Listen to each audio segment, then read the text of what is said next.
Italian voters set to shake European Union to its core as anti-mass migration and Euroscepticism dominate the election.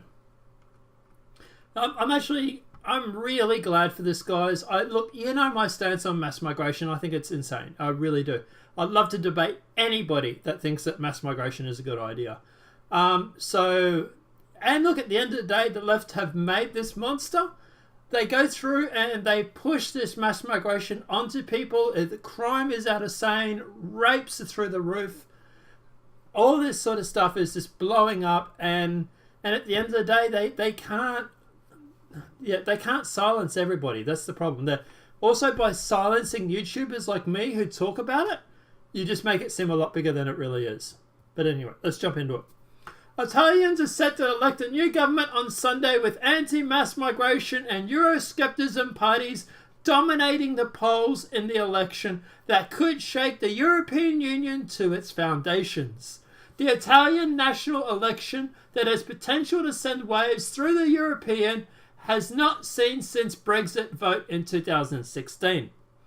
The migration crisis, which has flooded Italy with hundreds of thousands of illegal immigrants, along with the EU ruling preventing bank bailouts and soaring migrant crime and unemployment, has fueled the growth of populism and collapse of the political establishment.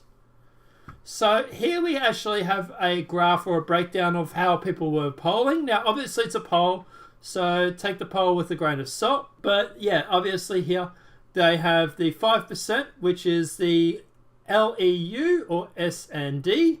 That's at 5%. I'm presuming that's like far left, like progressives.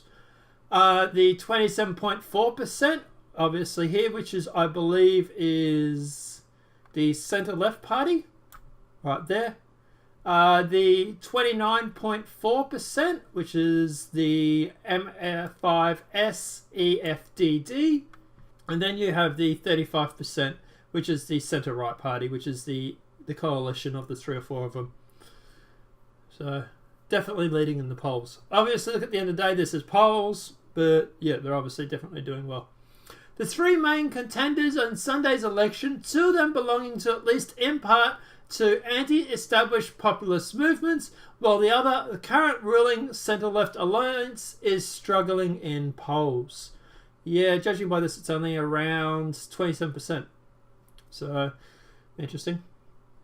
The centre-right coalition consists of conservative Forza Italia, I might be mispronouncing, led by former Prime Minister Silvio Berlusconi, might be mispronouncing, the populist Lega Party, formerly Lega Nord, led by Matteo Salvini, might be mispronouncing, and two smaller parties embracing national conservatism and Christian democracy.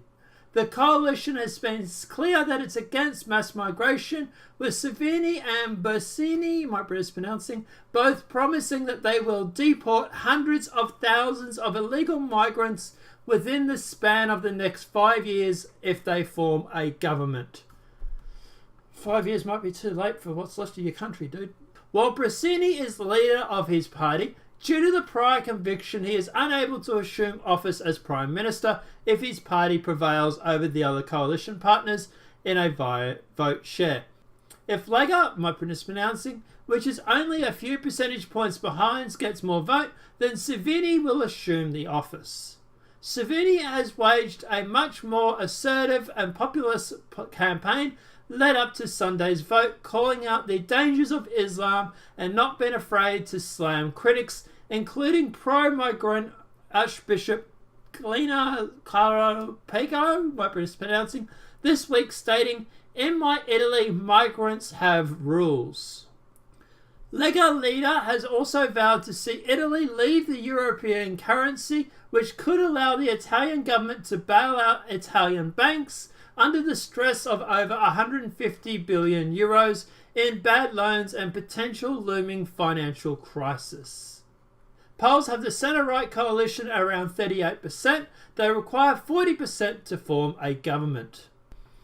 The movement that started on the blog of Italian comedian Beppe Grillo has become the largest single party in Italy and consists tops opinion polls, but without coalition partners does not have the required 40% to govern. Since M5S candidate Virginia Rogan, might be mispronouncing, won the mayoral race in Rome in 2016, the party has continued to rally against the EU and, like the Lega Party, wants to get Italy out of the euro currency. Italian pollster Loreto Persidi, might be mispronouncing, the head of the U-Trend, said in a recent interview that many voters were voting for the movement to give a slap in the face to the mainstream parties. M5S also recently lost its founder, Beppe Grillo, who chose to stand down from politics in late January. So, what consists of the centre-left or the centre-left coalition? The final major player in the election is the centre-left coalition led by former Italian Prime Minister Matteo Rossini, largely seen as the most established force in the election. The centre-left coalition is comprised of Regeni's Democratic Party, which espouts social democracy, and several other smaller liberal and progressive parties.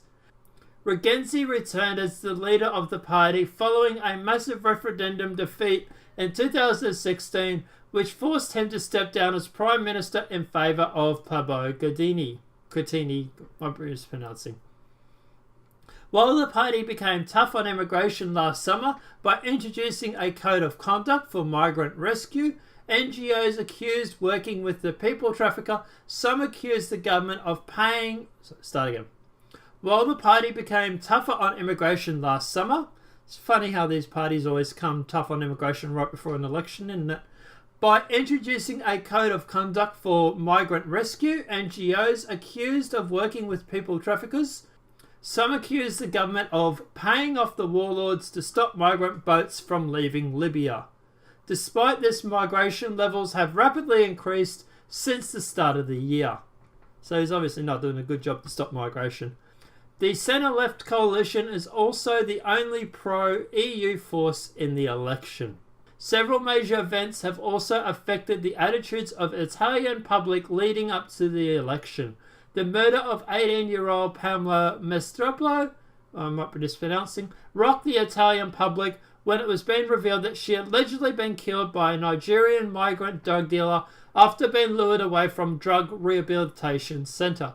I did comment on this. I've actually ran that story. I will put a link in the description below to that. If you're not familiar with the case, before you go and vote in Italy, I would suggest checking that out because it's quite disturbing. The 18-year-old was brutally murdered, then her body left dismembered and left in suitcases by the side of the road.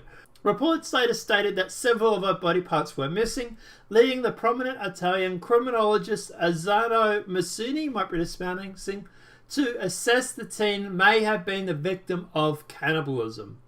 I did actually hear that. I didn't report on that, but yeah, I actually heard that actually. The certain parts that were missing, they believe were used in voodoo ceremonies and stuff, which come from that area where these migrants come from. The murder reportedly inspired far-right extremists Luciano Traini, I might be mispronouncing, to go on a shooting spree which he shot several African migrants, wounding 6 people. He was later arrested wearing an Italian flag around his neck and giving a fascist salute. The shooting reignited the debate over the migrant crimes as well as the rise of the far-right parties like Caspanda, which, while polling in the single digits, could feasibly enter the Italian parliament. Left-wing violence has also come to the foreground as far-left Antifa extremists protested a meeting of Caspanda in Torino last month, might be mispronouncing those names, and ended up in clashes with police. Far-left extremists have also been implicated in recent attacks on other far-right party members. That I would not be surprised if that was true, actually, to be honest. Antifa are always bad for attacking anyone they consider far-right. So, yeah, I would totally believe that. The polls going into Sunday's race show that no matter the result, the European establishment and European Union will be shaken to the core. the trend is unlikely to change as a recent poll reveals that the strong voices for popularism, Euroscepticism, and anti-establishment come from voting ages 18 to 40. Okay, and yeah, okay. So what's my wrap up from this? Okay, so at the end of the day, I'm glad. I really am, actually. The EU, it's a dying thing. I cannot wait for the day that it goes out. Mainly because of the fact that they're trying to govern the world. It's literally the New World Order. They're trying to govern everybody by the same rules. And if you're a member of it, regardless of what you want as a country, they will dictate the rules to you. So, for example, we even have the EU and the UN trying to force Australian policies regarding migration. And we're not even a part of the EU. So that's how scary this EU is. And if you're going to vote on Saturday, or if you're like, oh, I don't know if I'll vote, if you support leaving the EU or anti-migration, please go and vote. I'm not sure if the laws, whether it's compulsory or voluntary over in Italy, but if it's voluntary and you're not too worried about voting, no, please do. Your voice does count. And at the end of the day, yeah, I can't wait to see the election results on this. Hopefully it'll be in the favour of the anti-migration or even the EU or both. But yeah, at the end of the day, I really look forward to seeing those results and seeing how well people go. But guys, look, let me know what your thoughts are in the comment section below. Do you think that the European Union will bounce back from this? Do you think it's going to be shaken to the core? Do you think that the anti-migration parties are going to do well? Let me know what your thoughts are in the comment section below. If this video has been helpful, please smack a like. If you're new to the channel, welcome and subscribe. Apart from that, guys, I'll see you in the next demonetized video from YouTube. Have a great day and enjoy.